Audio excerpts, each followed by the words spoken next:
Hello and very warm welcome to all of you. कैसे हैं आप सब? लर्न इंग्लिश विदाउट रूल्स के रेगुलर सेशन में एक बार फिर से आप सबका स्वागत है।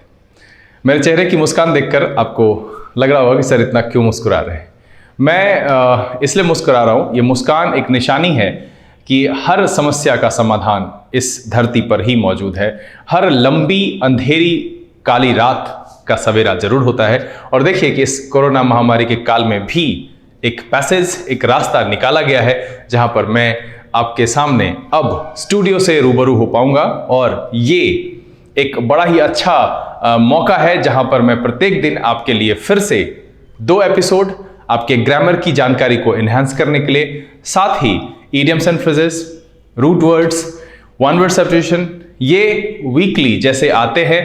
अब चूंकि एपिसोड बढ़ेंगे तो उसकी संख्या घटेगी, लेकिन आएगा जरूर। हम सब कुछ को अब साथ में लेकर चलेंगे। साथ ही क्वेश्चन सॉल्व करने के प्रोसेस पर भी हम लगे हुए हैं और बहुत जल्द स्टूडियो आना ही पहली निशानी है कि लाइव क्लासेस के लिए कहीं ना कहीं उपाय जरूर लगाया जाएगा। जैसे ही टेक्निकल इक्विपमेंट्स और अरेंजमेंट्स पूरी हो जाती है आपको सूचना जरूर दी जाएगी। हर कोर्स को हम अलग अलग समय में कवर करेंगे। आप उस समय पर अपने घर से रहकर पढ़ पाएंगे, क्योंकि चुनौतियों के दरवाजे बंद नहीं होते। ये जैसे ही अब ये कोरोना संकट का काल है, यहाँ बहुत चीज़ें बदल गई है, बहुत परिस्थितियों में बदलाव आया है, जिस वजह से आपके लिए चुनौतियां भी बड़ी होगी। इसीलिए घर में रहिए, स्वस्थ रहिए और तैयारी भी बड़ी कीजिए।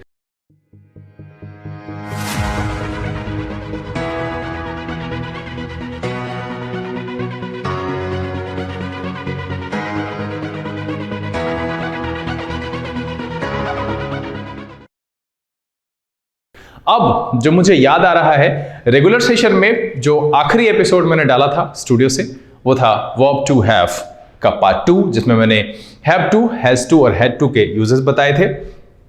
उसके पहले verb to be, verb to do के एपिसोड्स आए, साथ ही कंटिन्यूअस के यूजेस, प्रेजेंट सिंपल के यूजेस, टेंस का स्ट्रक्चर फॉर्मेशन और सारी जानकारी मैंने दी थी। मैं यहां पर इस सेशन में छोटा सा सेशन यहां रखूंगा जिसमें मैं आपके लिए एक ओवरव्यू दूंगा, और उस ओवरव्यू के बाद अगले दिन से हम इस सेशन को, इस ग्रामर की जानकारी को आगे लेकर के बढ़ेंगे। और इसमें जो अगले दिन मैं बताऊंगा वो बहुत ही इंपॉर्टेंट है और बहुत सारे लोगों के पास इसका जवाब अवेलेबल नहीं है कि आखिरकार I played, I have played and I had played, इस तीनों में अंतर क्या है और इसको हम क्यों 3 जगह पर ऐसे समझते हैं। आई प्लेड का भी मतलब खेल लिया, आई हैव प्लेड का मतलब भी है कि खेल चुका है, और आई हैड प्लेड का मतलब भी है खेल लिया।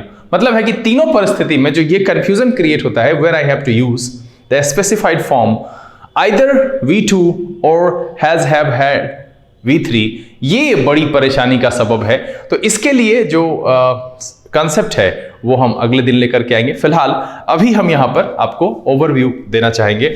तो जो शुरुआत हमने की थी वो हमने की थी टाइम एंड टेंस से, और जो इसमें जानकारी मैंने आपको बताई थी वो ये बताया था कि आप टाइम को टाइम ही समझिए, समय से समझिए, और टेंस को आप वर्क से समझिए। और इस दोनों में हम क्या पढ़ते हैं आखिरकार टाइम एंड टेंस के अंदर, तो आप सिर्फ इतनी सी बात अगर समझ जाएंगे तो पूरा जो सेंटेंस है जिसे आप ता है ती है पर समझते हैं वो आपको नहीं करना पड़ेगा।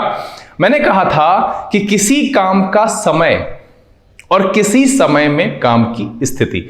जैसे अगर मैं कहता हूं मैं पढ़ता हूं तो इसका समय अनिश्चित है, यह जब भी शुरू होगा कुछ देर चलेगा। यह है काम का समय, कैसा है, उसका नेचर क्या है। दूसरा है कि किसी समय में काम की स्थिति।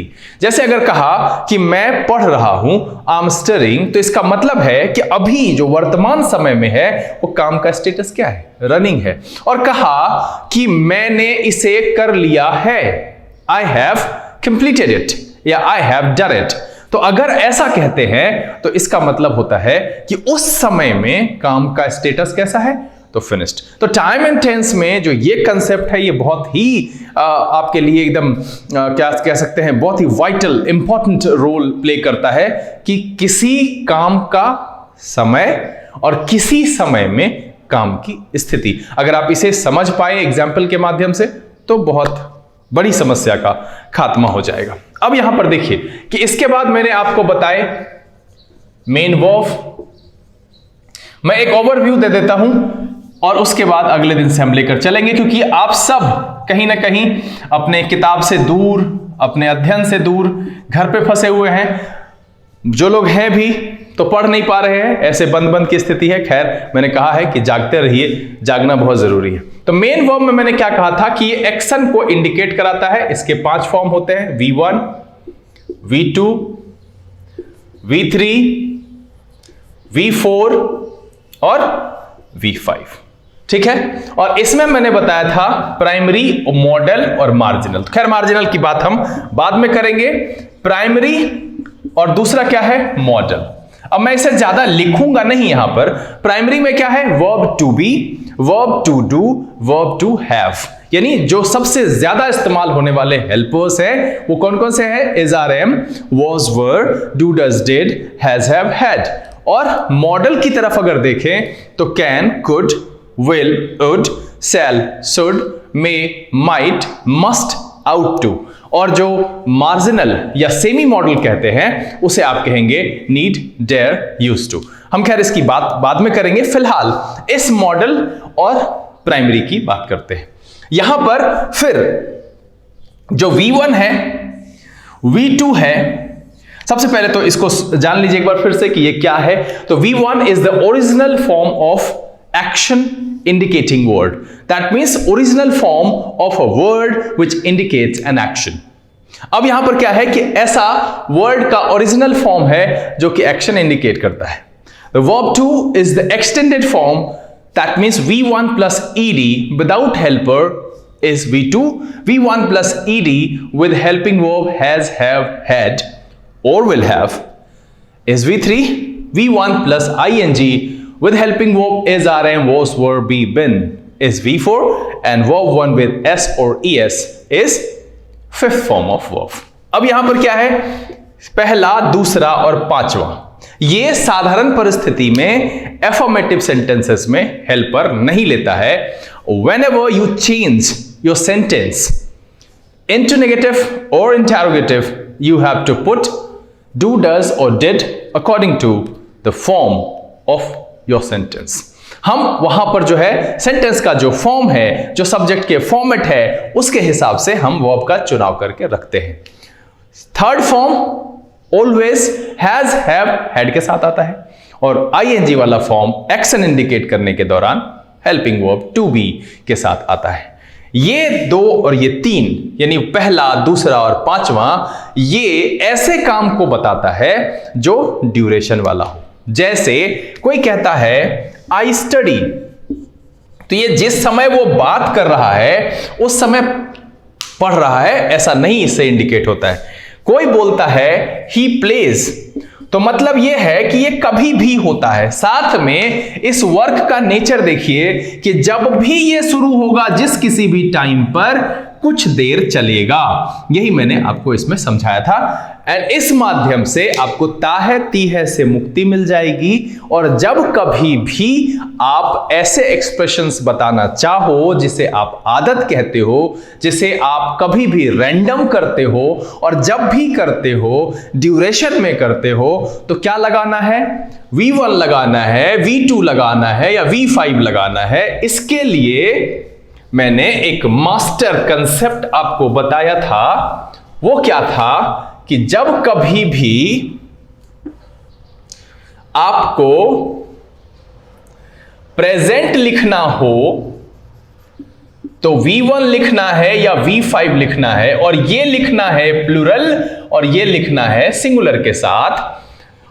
पास्ट लिखना है तो V2 और फ्यूचर लिखना है तो will प्लस V1। आप इसको हमेशा ध्यान में रखेंगे तो आप आसानी से बच सकते हैं लंबे रूल के प्रोसेस से गुजरने से। अगर किसी ने कहा कि वह खेलता है, तो हमको यहां सीधा सीधा पता चल रहा है कि जब कभी भी खेलता होगा कुछ ना कुछ उसका ड्यूरेशन होगा। तो इसलिए सबसे पहले तो इसमें इस 3 वर्ब यानी कि पहला, दूसरा और पांचवा, क्योंकि ना ही ये किसी फिनिश्ड एक्शन को बता रहा है और ना ही ये कंटिन्यूअस एक्शन को बता रहा है, तो ऐसे में जो इसे बनाएंगे तो ही ये सिंगुलर है और खेलने का पांचवा फॉर्म प्लेज, क्योंकि सिंगुलर के साथ हम V5 यूज करते हैं। ठीक है, V2 का इस्तेमाल हम पास्ट में करते हैं।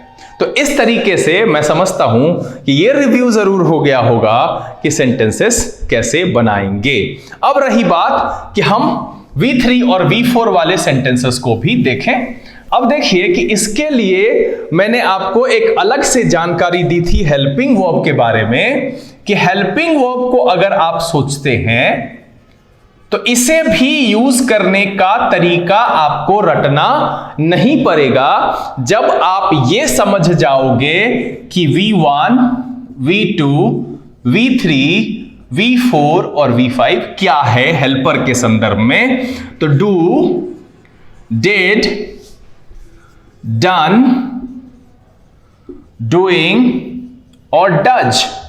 उसके बाद देखिए कि बी, वॉज, बिन, बीइंग और इज, और इसी के साथ हमने अलग से आर और एम रखा है और यहां पर वर। फिर हमने रखा है हैव, फिर रखा है हैड, हैड, हैविंग और हैज।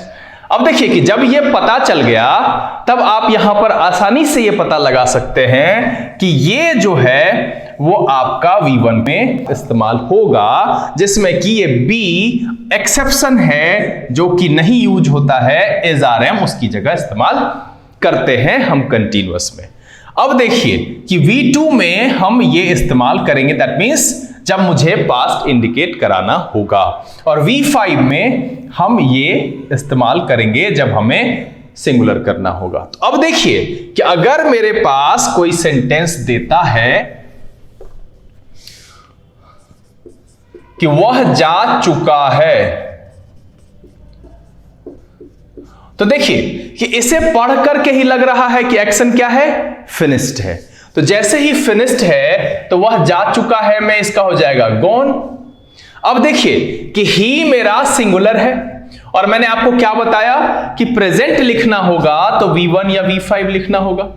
अब V1 मुझे या V5 इसको देखकर लिखना मतलब सिंगुलर है या प्लूरल है, तो चूंकि मेरा जो सब्जेक्ट वहां पर है ही है तो उसके लिए हम क्या लगाएंगे, पांचवा फॉर्म और हैज। इस तरीके से आप इसे आसानी से समझ गए होंगे कि किसी भी सेंटेंस को अगर मुझे ट्रांसलेट करना होता है तो किन किन बातों का ध्यान रखना पड़ता है, उसे एक बार आप फिर से देखिए। जब हम डू फॉर्म लगाते हैं तब हम क्या बताना चाहते हैं वो देखिए कि डू फॉर्म जब लगाते हैं तब हम हैबिट की बात करते हैं, हैबिट की बात करते हैं। तब हम बात करते हैं ऐसे एक्शन की जो ड्यूरेशन में होता है, कुछ देर चलता है। इसमें ना हम रनिंग और ना ही फिनिश्ड इसकी बात इस माध्यम से नहीं कर सकते। तो जब कभी भी, और ये जो डू फॉर्म है ये हमेशा V1 के साथ, V2 के साथ और V5 के साथ लगता है। अब जब इसे नॉर्मली आप रखेंगे तो आप कह सकते हैं ही प्लेज। अगर आप प्लूरल में बनाते हैं तो कहेंगे दे प्ले।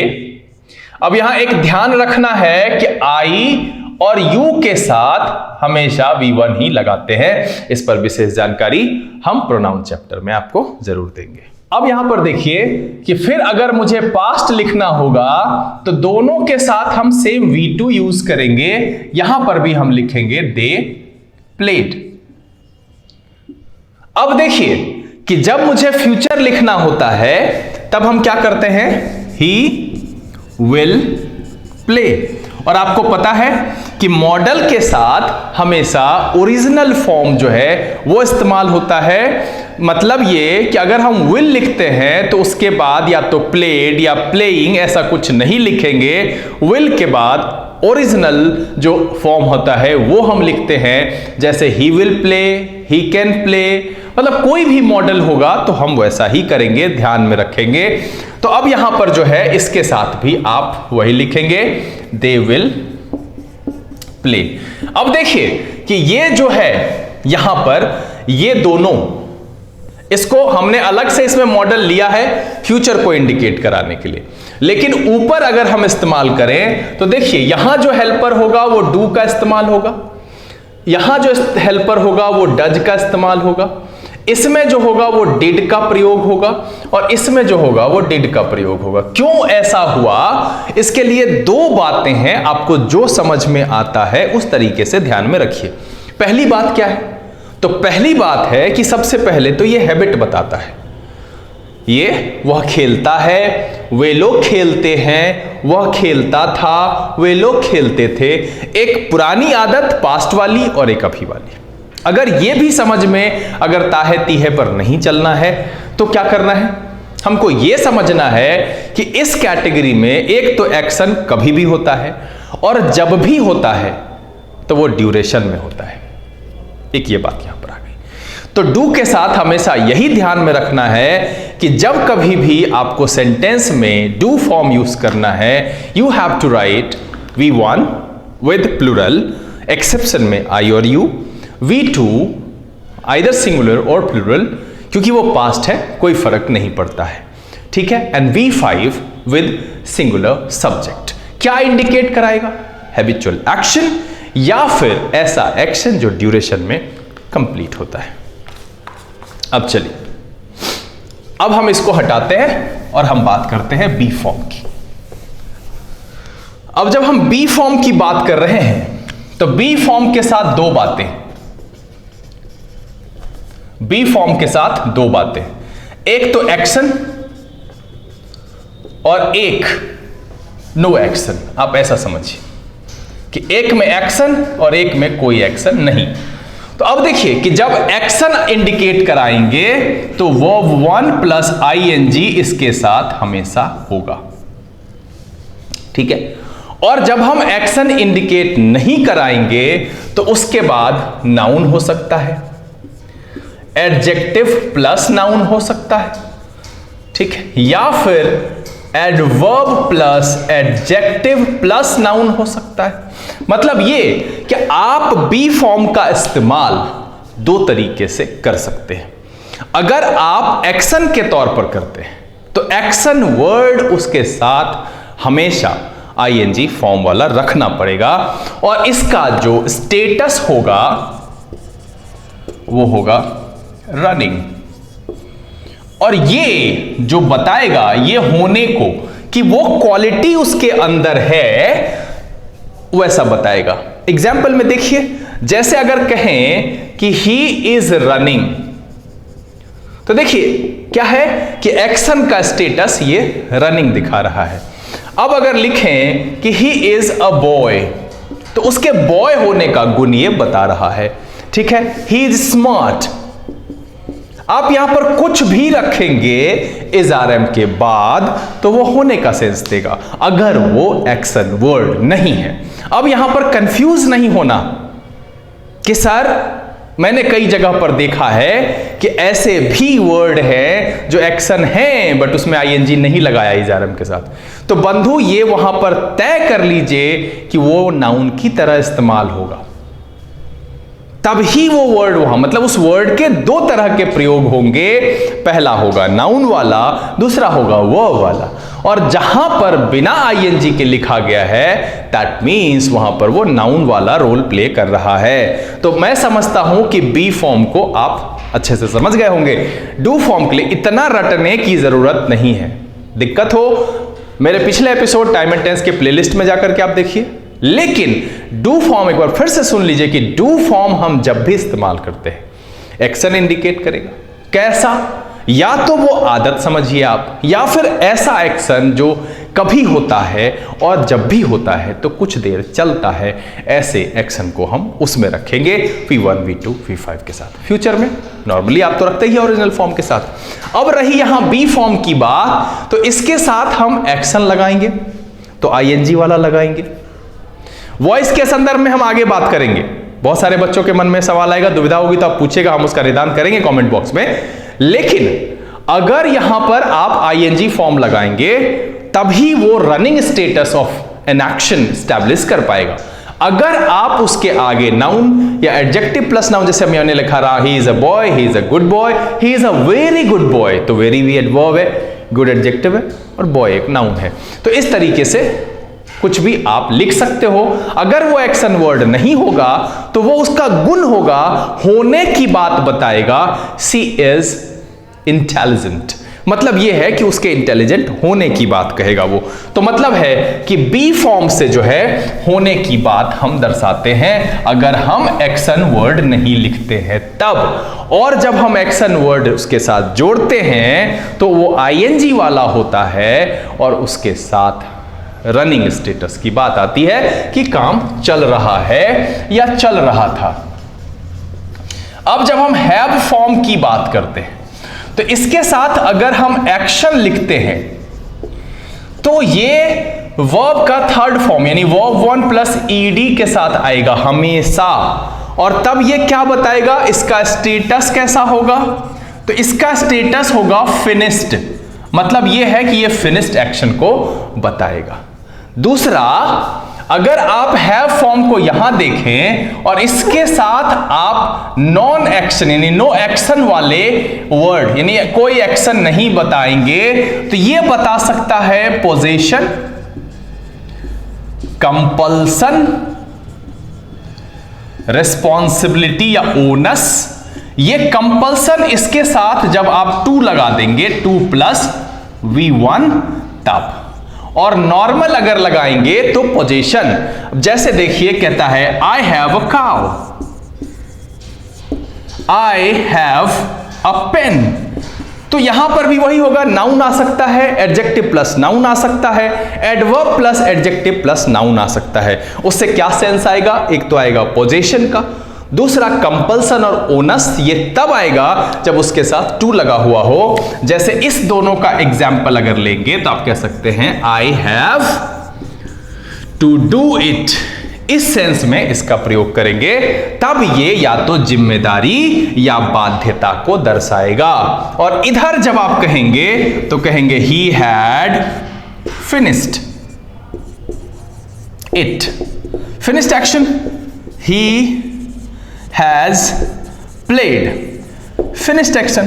तो अब यहां पर तीसरी वाली बात भी आपको क्लियर समझ में आ गई कि वर्ब टू डू का जब हम इस्तेमाल करेंगे हैबिचुअल या फिर कोई ऐसा एक्शन जो कुछ देर चलता है शुरू होने पर, बी का जब इस्तेमाल करेंगे एक्शन, नो एक्शन। एक्शन वाले में आईएनजी फॉर्मेट आएगा, स्टेटस क्या, रनिंग। नो एक्शन में वो उसके होने, जो शब्द उसके आगे लगाएं, यू आर मैड, मतलब है पागल होने की बात हम कह रहे हैं, तो ये उसके होने का सेंस देगा। और इस सेंस में आप धड़ल्ले से इस्तेमाल कर सकते हैं, आप जैसे प्रयोग करते हैं।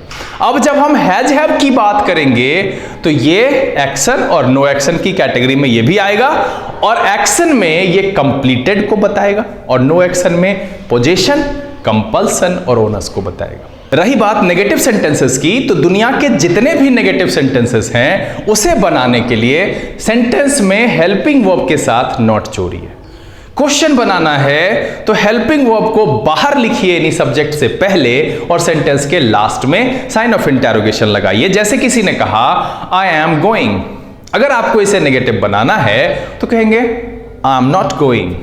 कोई कहा he is playing, he is not playing. और यस नो बनाना हो तो इज ही प्लेइंग। अब WH बनाना हो तो कब खेल रहा है, तो इसके लिए कहेंगे व्हेन इज ही प्लेइंग। क्यों खेल रहा है, व्हाई इज ही प्लेइंग। मतलब है कि WH word plus yes no structure क्या बताता है, WH क्वेश्चन। ठीक, अब उसके बाद WH नेगेटिव भी बना सकते हैं, why is he not playing, ऐसे बनाएंगे। तो यहां पर जो है 6 पैटर्न मैंने आपको बताए थे, यह भी आपको ध्यान होगा। पहला एफर्मेटिव, ही प्लेस। दूसरा नेगेटिव, ही डजंट प्ले। तीसरा yes no, does he play. चौथा doesn't he play, yes no negative. How does he play, WH, and how doesn't he play, WH negative. ये 6 पैटर्न हैं, इस पर आप sentences बना सकते हैं। फिर मैंने आपको विशेष बताया था कि कैसे इस्तेमाल करते हैं, कंटिन्यूअस को कहाँ कहाँ इस्तेमाल करते हैं और हम सिंपल को कहाँ कहाँ इस्तेमाल करते हैं। तो मैंने उसमें एक बात बताई थी स्टैटिक बिहेवियर की। तो जहां जहां स्टैटिक बिहेवियर एक्सप्रेस करना होता है वहां हम सिंपल यूज करते हैं। जहां जहां रनिंग स्टेटस बताना होता है, चाहे वो प्रेजेंट का हो, पास्ट का हो या फ्यूचर के एजम्पशन हो, हम V1 प्लस ing यानी कि कंटिन्यूअस वाले वो फॉर्म इस्तेमाल करते हैं। और जहां भी फिनिश्ड करना होता है वहां पर हम हैज, हैव, हैड के साथ वर्ब का तीसरा फॉर्म यानी वर्ब 1 प्लस ed का इस्तेमाल करते हैं।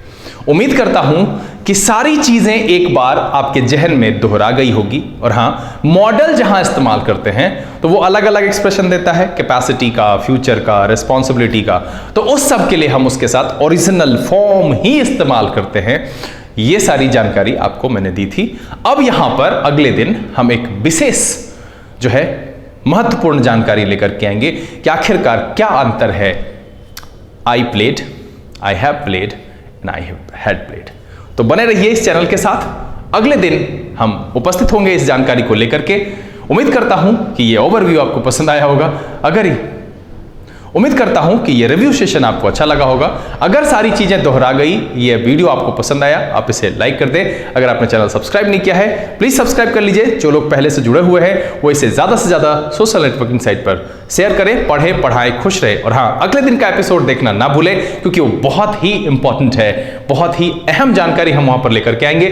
तब तक के लिए लर्न इंग्लिश विदाउट रूल्स के सेशन से this is BK Singh signing off. Keep reading, keep practicing. Thank you, God bless you.